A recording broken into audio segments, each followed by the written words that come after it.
श्रीमन्महागणाधिपतये नमः। श्रीमत्सरस्वत्यै नमः। श्रीमत्सद्गुरुचरणारविन्दाभ्यां नमः। श्रीमत्कुलदेवतायै नमः। वक्रतुण्डमहाकाय सूर्यकोटिसमप्रभ निर्विघ्नं कुरु मे देव सर्वकार्येषु सर्वदा। गुरुर्ब्रह्मा गुरुर्विष्णु गुरुर्देवो महेश्वरः।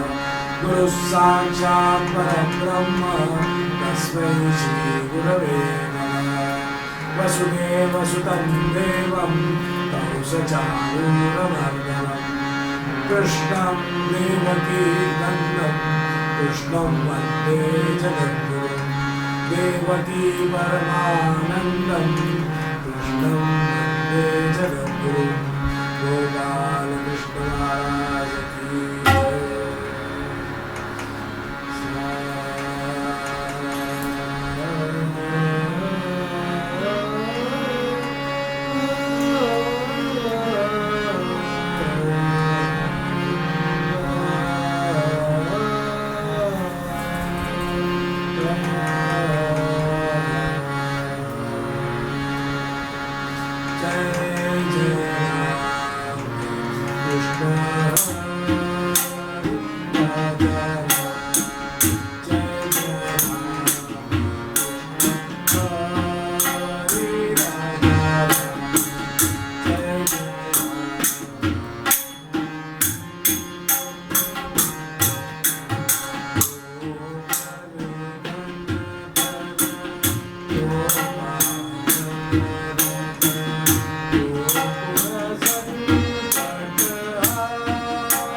हा अभंग आज आपण कीर्तनासाठी जो घेतलेला आहे हे आपली परीक्षा आहे.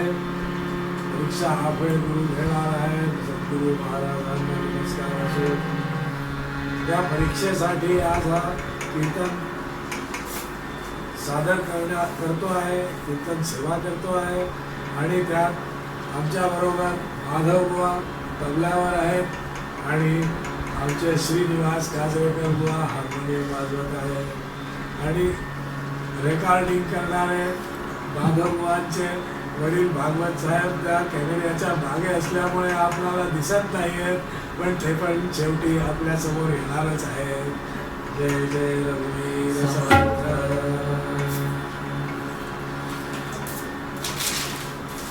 तर हा अभंग ज्या नामदेव रायांनी आपल्याला दिला आहे त्यांची अभंगवाणी साऱ्या भारत वर्षात गाजलेली आहे. फक्त महाराष्ट्रातच नव्हे तर राजस्थान आणि पंजाबमध्ये सुद्धा त्यांनी आपल्या अभंगवाणीने भागवत धर्माचा प्रचार प्रसार केलेला आहे. आणि त्यांची ओळख म्हणून आपण काय सांगणार, आपण फक्त असं म्हणू, नामदेवांची नामदेवांची अमृततुल्य वाणी, नामदेवांची अमृततुल्य वाणी, जवळीतालो चैतन्य वाणी, जवळीतालो चैतन्य वाणी, स्वये तो कवळास कैक भारी, स्वये तो कवळास कैक भारी, रंग चरला तो केतन भारी, चरला तो केतन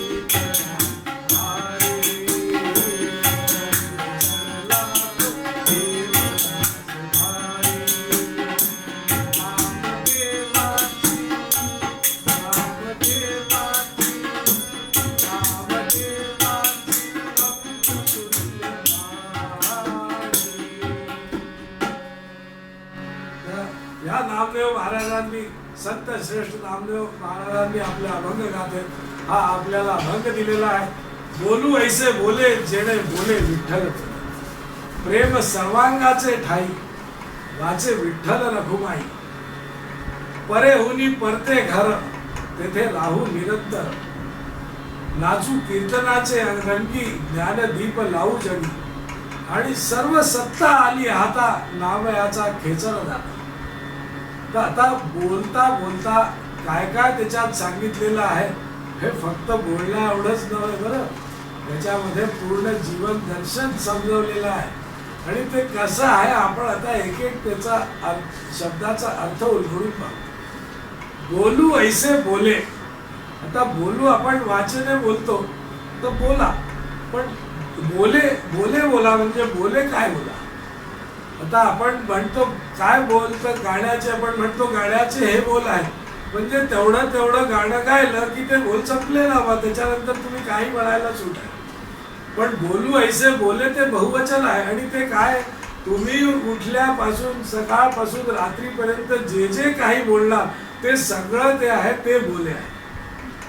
म्हणजे त्याच्यात तुम्ही जे जे बोलणार आहात त्या पूर्ण त्याच्यावरती नामदेवांनी म्हटलंय आपली नजर ठेवा, काय बोलतायत ते लक्षात घ्या.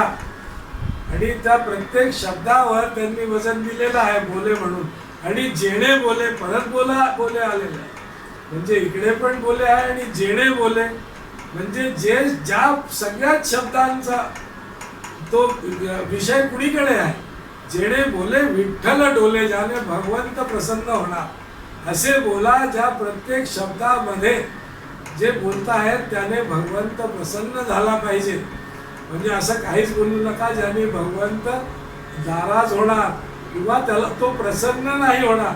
म्हणजे आता भगवंताला प्रसन्न करायचं तर बोलण्याने, पण भगवंत प्रसन्न झाला हे आपल्याला कळणार कसं. तर आपले नामदेव होते, त्यांना भगवंत भेटायचे हो, त्यांच्या अभंग ऐकायला यायचे, त्यांच्याशीच गाठी भेटी भगवंताच्या विठोबाच्या बऱ्याचदा झालेल्या आहे. पण आपल्याला कसं कळणार की आपल्या बोलण्याने विठ्ठल डोलला की नाही डोलला. आणि डोलला म्हणजे काय, म्हणजे धरणीकंप येणार का, तर धरणीकंप नव्हे.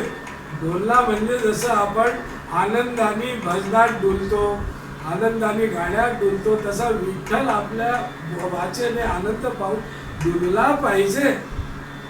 आता विठ्ठल डुलला पाहिजे, आपल्याजवळ हा एक आपल्याला रस्ता मिळालेला आहे. नामदेवा संत श्रेष्ठांनी दिलेला आहे. हा एक रस्ता आपल्याला प्रशस्त झाला की असे बोला ज्याने भगवंत प्रसन्न होणार. मग भगवंत कसे? जे जे भेटती भूत ते ते जाणीजे भगवंत, हा भक्ती मार्ग निश्चित जाण माझा. म्हणजे जे जे भेटे भूत म्हणजे काय? जो पण तुम्हाला प्राणी दिसला भेटला, म्हणजे भोवतालचे सर्व चराचर जगतातले जे पण सजीव प्राणी आहे, आणि सजीव म्हणजे काय? फक्त चालणारे बोलणारे नव्हे, तर वृक्ष वल्ली सुद्धा त्याच्यात आहेत ना.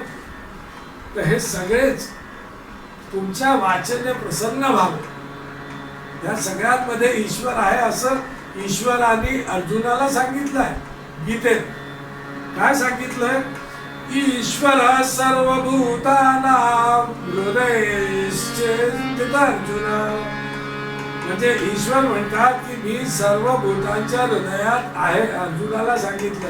आणि तेच ज्ञानेश्वर माऊलींनी आपल्याला आणखी सोपं करून सांगितलं की जे जे भेटती भूत ते ते जाणीचे भगवंत. आता त्या सगळ्या भगवंतांचे त्यांना भगवंत समजूनच त्यांना प्रसन्न करायचे.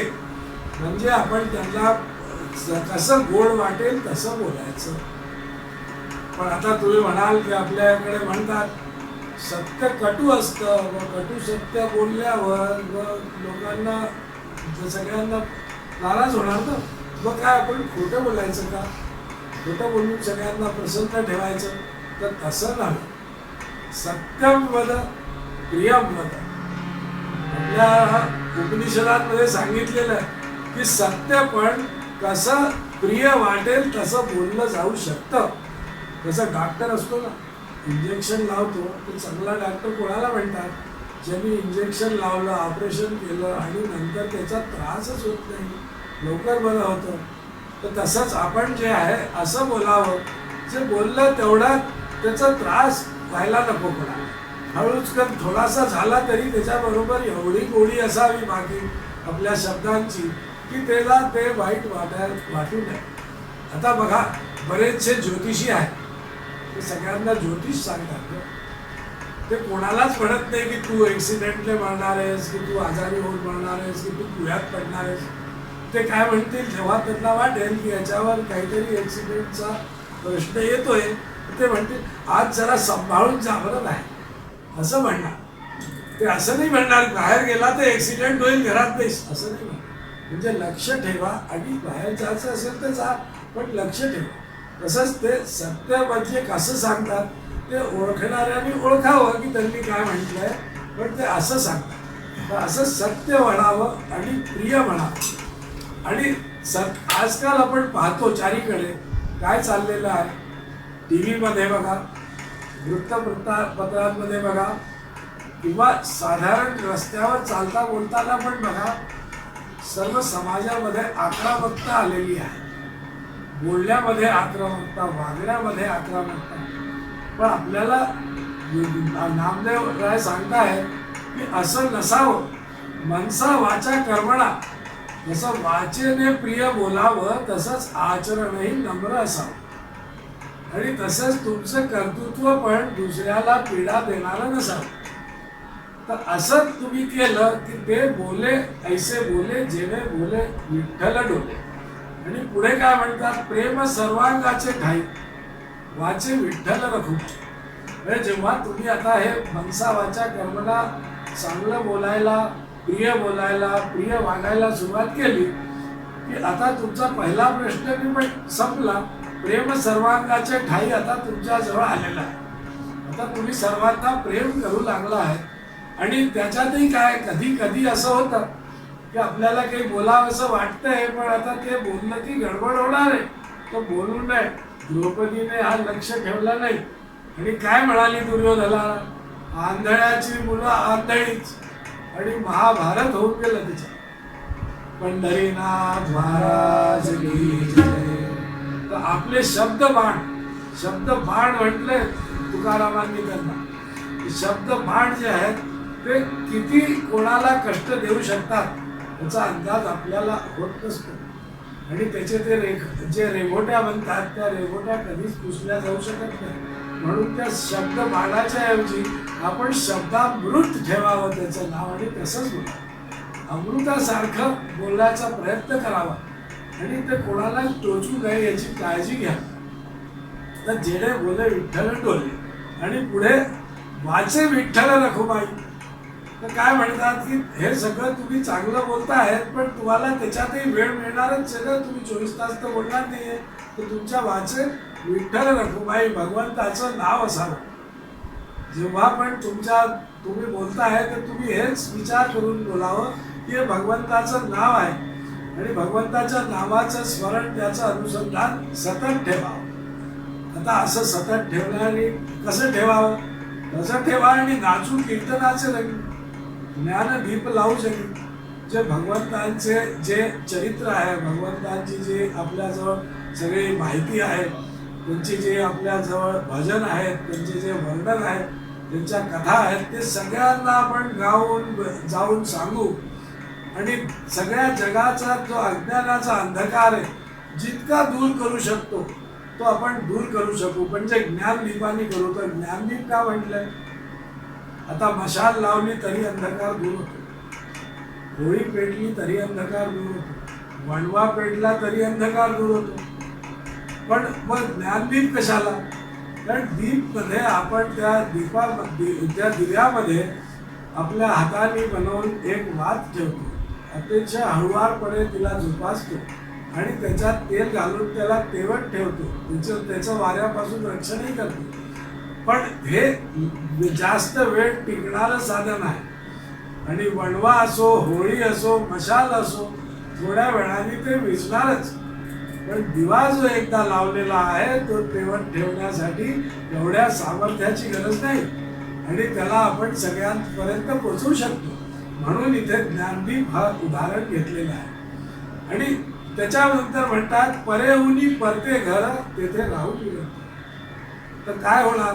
जेव्हा भगवंताचे नाव घेणार तर ते नाव हळूहळू आपल्या चारी वाणीमध्ये रममाण होणार.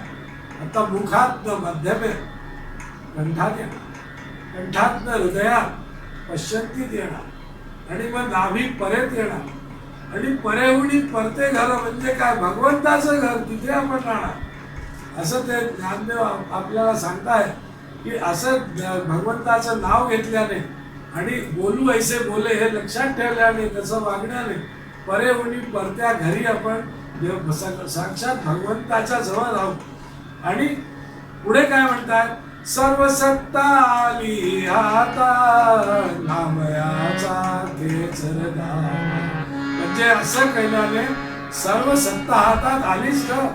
ते म्हणतात ते माझे गुरु खेचर, विसोबा खेचर, त्यांनी मला हे अनुग्रह दिला, त्यांनी मला ही वाट मोकळी करून दिलेली आहे. ज्याने बोलू ऐसे बोले, जेणे बोले विठ्ठल डोले करून मी आता इथवर पोचलेलो आहे. तर तसंच आपल्या सर्वांनाही करायचं आहे. तर आपण नामदेव रायांचा विचार ध्यानात घेऊ आणि हे लक्षात ठेवू की आपणही असंच वागू. आपण जसे त्यांनी गाईड केलेलं आहे तसं आपण आपलं वर्तन घडवू, तसं आपण आपलं कर्तृत्व घडवू आणि त्यांनी सांगितलेल्या रस्त्यावर चालू आपल्या परमार्थाला सिद्ध करण्यासाठी अत्यंत गरजेचं आहे. तर ते म्हणतायत इथे मध्ये कीर्तन म्हणजे असं तुकोबाई म्हणतायत कीर्तनाच्या बाबतीत. ते पण म्हणतायत कीर्तन चांग, कीर्तन चांग, कीर्तन चांग, कीर्तन चांग, कीर्तन चांग, कीर्तन चांग, होय अंगारी रूप कीर्तन चांग, कीर्तन चांग, कीर्तन चांग, कीर्तन चांग. प्रेम छंदे काचे डोले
झालं?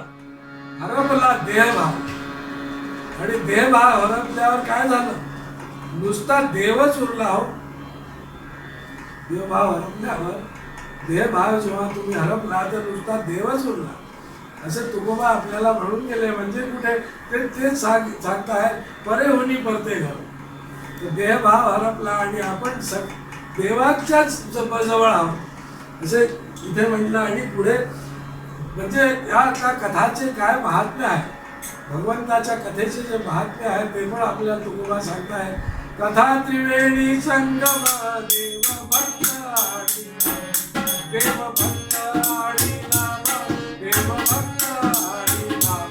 जगी बाबाचे डोंगर, जगी बाबाचे डोंगर, जगी बाबाचे डोंगर, तुझा होती नाही त्रिवेणी संगम देव भक्त आणि नाम देव भक्त आणि नाम देव भक्त आणि नाम.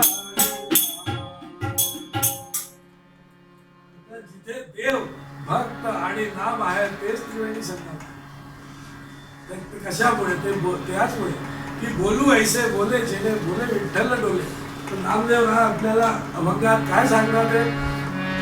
बोलू ऐसे बोले जेणे बोले विठ्ठल डोले.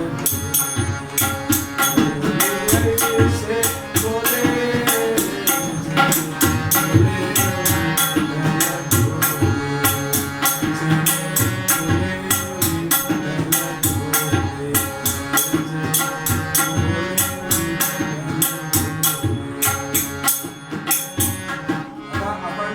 नाम स्मरण करूया, भजन करूया. रघुपती राघव राजा राम, रघुपति राघव राजा राम, पतित पावन सीताराम.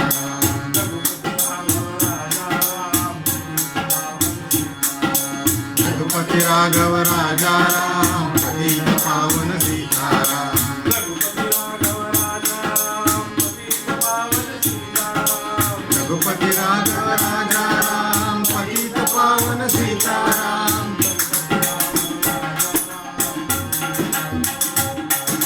रघुपति राघव राजा राम, पतित पावन सीताराम.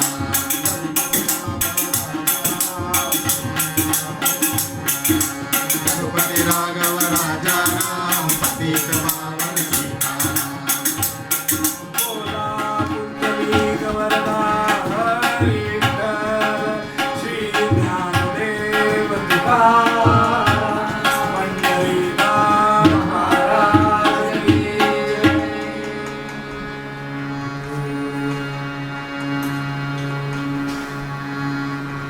इथे आपण आज आख्यानासाठी नामदेवांच्या चरित्रातला एक प्रसंग घेतलेला आहे. काय झालंय? आता पंढरपूरला पहाट होतीये आणि आपण तिथे आहोत. आपण ते पाहतोय दृश्य कसं होतंय बघा. पहाट झाली दिशा उजळल्या, मावळली रजनी, दिव्य प्रकाश भरे चौकडे, दिव्य प्रकाश भरे चौकडे, उजळून गेली अवनी, उजळून गेली अवनी.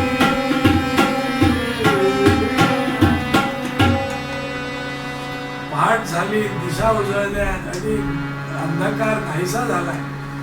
आणि पंढरीनाथाच्या मंदिरात नामदेवराय काकड आरती करून येत आहेत. असा पोशाख आहे त्यांचा.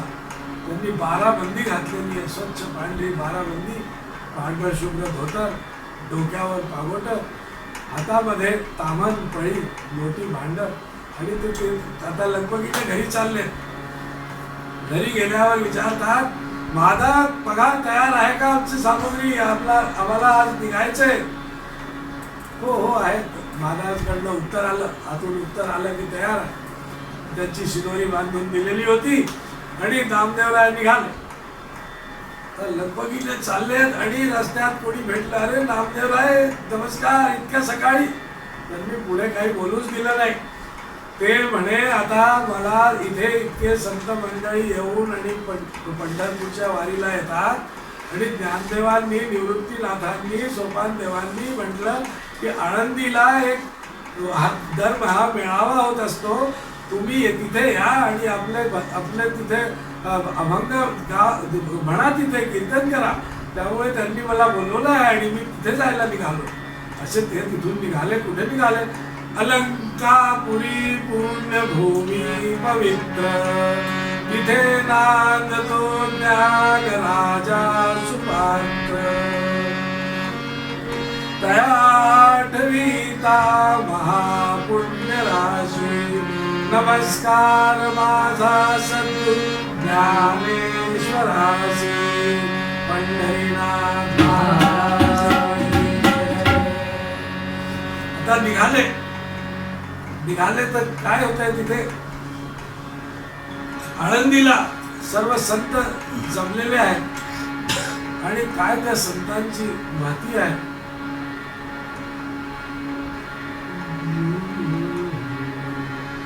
ब्रह्ममूर्ती संत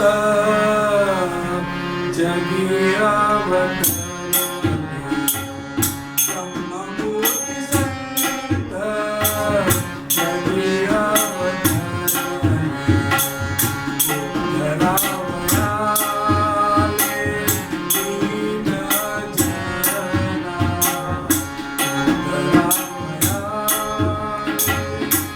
उद्धरावयाले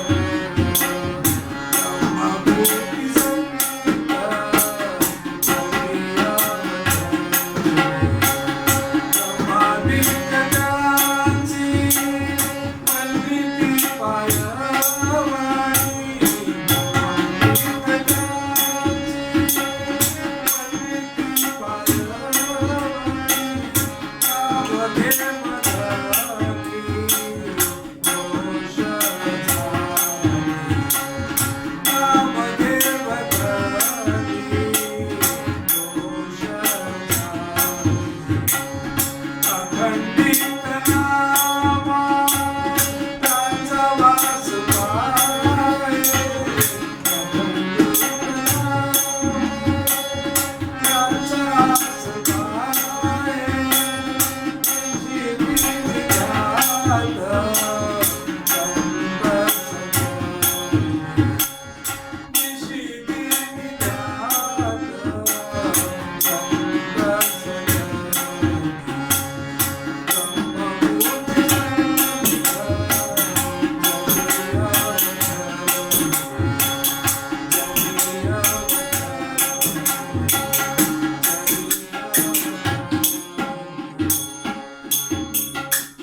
जना, ब्रह्ममूर्ती संत तिथे जगी अवतरलेले आहेत आणि तिथे नामदेव महाराज पोचलेले आहेत.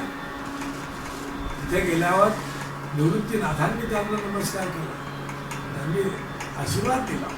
ज्ञानदेवांनी त्यांना नमस्कार दिला, त्यांनी आशीर्वाद दिला. सोपान देव गोरा संत, पण मुक्ताई काही गेली नाही. ती पाहत होती, प्रति नमस्कार कोणालाच मिळाला नाही. तर तिच्या डोक्यात काहीतरी आलं. तर तिथे आपलं त्यांचं कीर्तन चालू होतं आणि कीर्तन संपता संपता मुक्ताई म्हणाली गोरोबा काकांना, काय म्हणाली? गोरोबा काकांना म्हणते, काका मडकं कच्च की पक्क झालं तुम्हाला कसं कळतं? गोरोबा काका म्हणते, काय आपण थापटण्याने थापटलं की कळतं. तर मग तुमच्याजवळ थापटणं आहे का? नाही हो, इथे आता इथे कीर्तनात कशाला थापटणं घेऊन येणार? म्हणजे घेऊन या की, आपल्याला मडकी तपासायची आहे. बरं बरं. ते गेले आळंदीच्या कोणा कुंभाराकडल्या, त्यांनी थापटणं घेतलं आणि पोचले. आणि पोचले नाही म्हणे, आता तपासा मडकी. आता निवृत्तीनाथांच्या डोक्यावर मारलं, टन टन टन. पक्क आहे बरं. ज्ञानदेवाच्या डोक्यावर थापटणं लावलं, टन. पण पक्क. असं करत करत ते सगळ्यांच्या डोक्यावर थापटणं लावत चालले. आणि ते आले पुढे, कुठे नामदेवांपाशी आले, म्हणे पागोटे काढा, मला थापट्टे लावायचा आहे. त्याला नामदेवराय म्हणतात, हा काय विचित्रपणा चालला आहे, इथे काय थापट्ट्यानी परीक्षा होणार का? ते तिथून ताबडतोब उठले आणि निघून गेले. कुठे निघून गेले? भजन सोडून निघाले कसे, भजन सोडून निघाले असे, संतासती झाली कसे. पांडुरंग हा मित्र आमचा, पांडुरंग हा मित्र आमचा, सांगू काय तोच जवळचा, तोच जवळचा. आवळात तो आला लांबया, आला लांबया, त्यासी बोलला पंढरीला, त्यासी बोलला पंढरीला. आवळास तो संत संगती, आवळास तो संत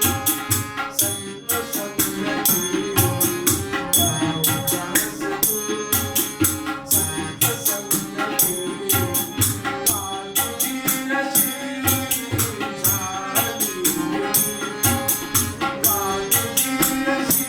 झाली. आवळास तो,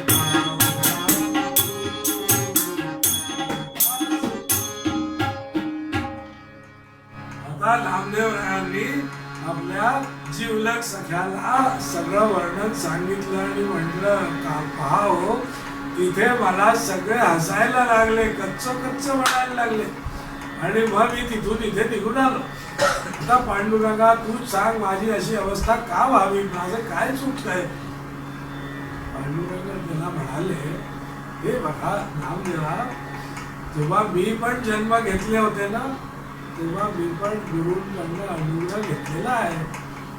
जेव्हा राम जन्मात त्रेतायुगात मी वशिष्ठांकडनं अनुग्रह घेतलेला होता, आणि द्वापर युगात मी सांदीपणी ऋषींच्या आश्रमात राहून अनुग्रह घेतलेला आहे. तर अनुग्रह घेतल्याशिवाय या मानव जन्माची निवृत्ती होत नाही.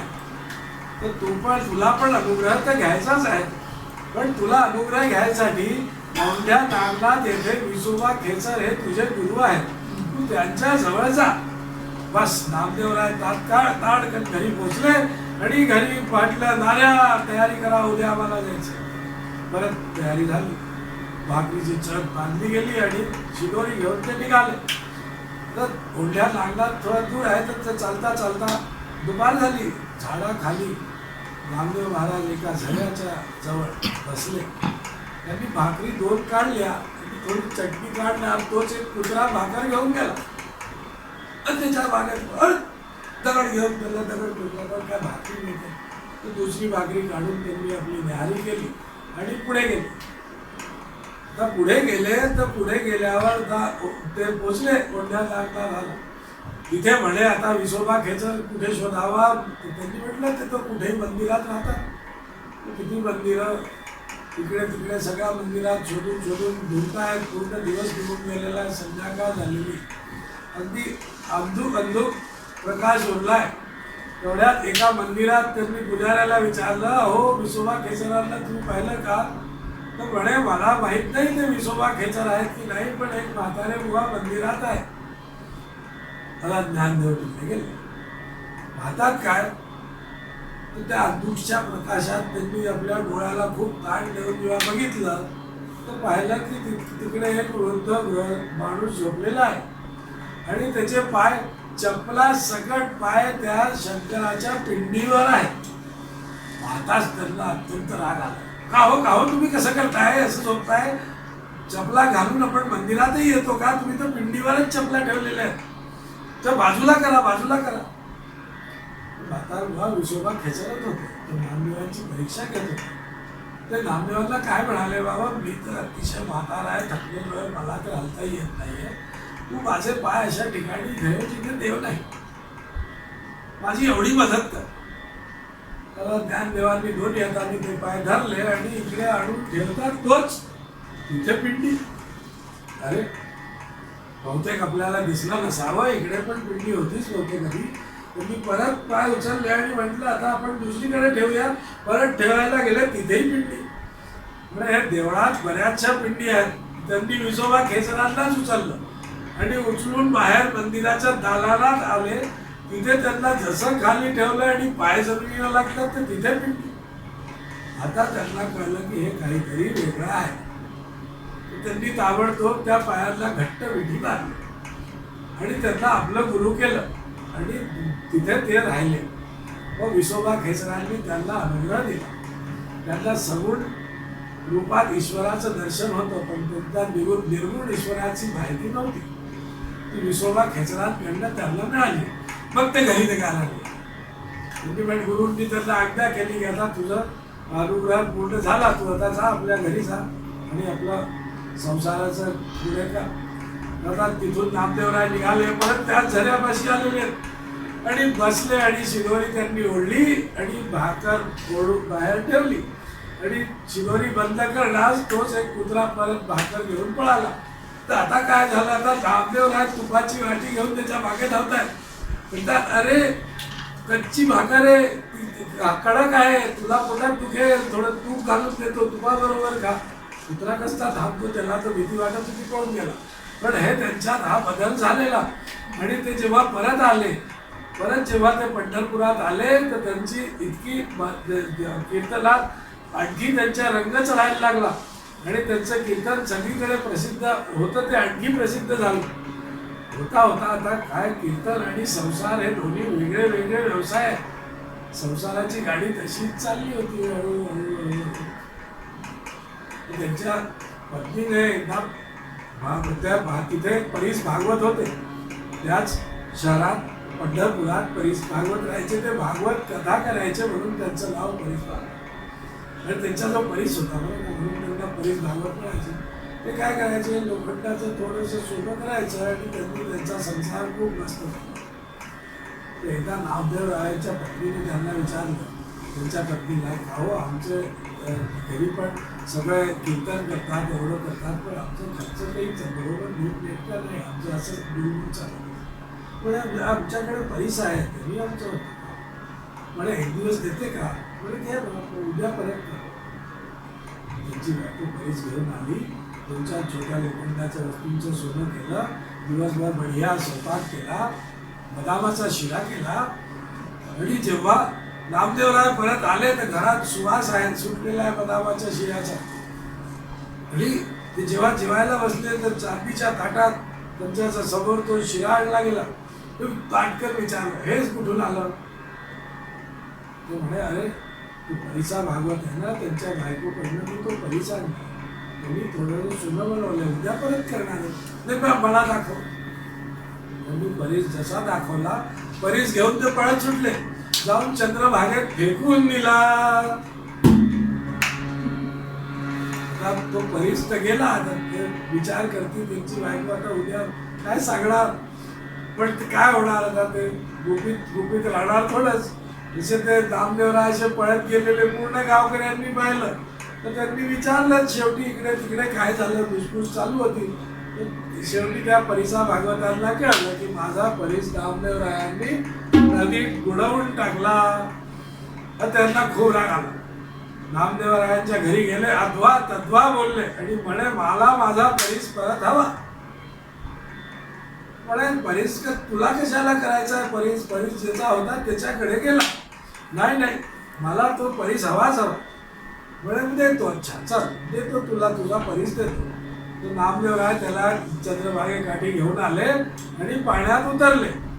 आणि कमरेभर पाण्यात उतरल्यानंतर त्यांनी हात घातला आणि जितके दगड हातात आले ते असे त्या परिसा भागवताच्या समोर केले की पहा बरं तुझा परीस कोणचा. आता त्या परिसाचा नदीच्या पाण्यात कसा करणार?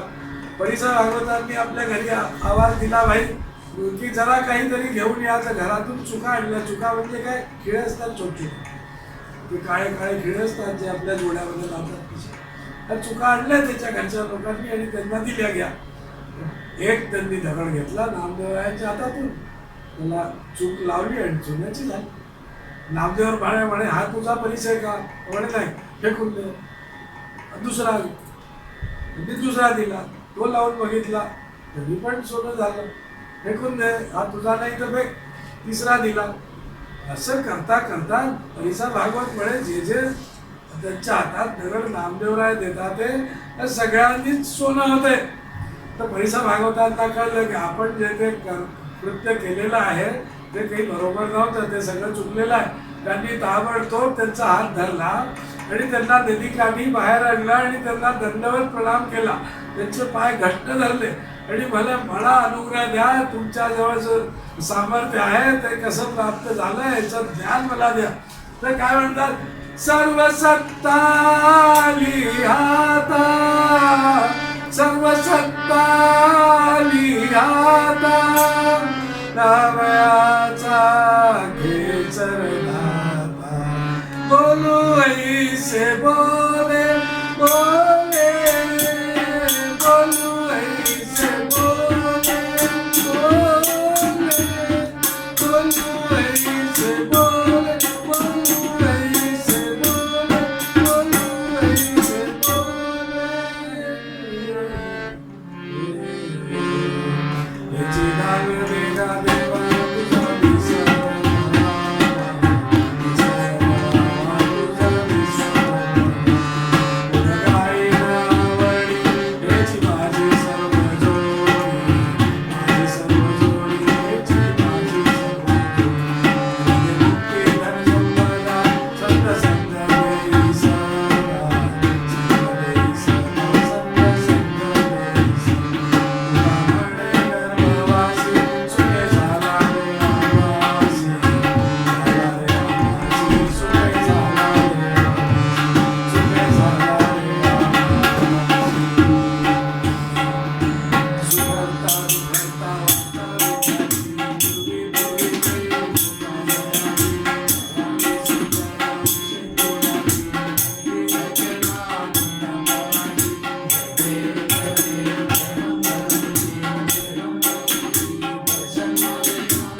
मुक्ताची,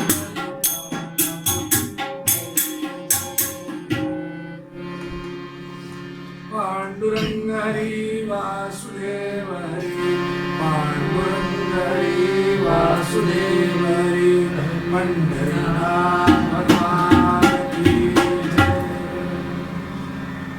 साहेब होतात, त्यांची ओळख करून देतो. त्यांनी ह्याचं पूर्ण रेकॉर्डिंग केलेलं आहे आणि ते आपल्या मोहनदादांचे वडील पण आहेत. अचानक इथे पोचल्यामुळे आम्हाला हा लाभ झाला. ते रेकॉर्डिंगचे एक्सपर्ट आहेत म्हणून ते रेकॉर्डिंगमध्ये त्यांची आम्हाला मदत मिळालेली आहे. पांडुरंग हरी वासुदेव हरी, पांडुरंग हरी वासुदेव हरी.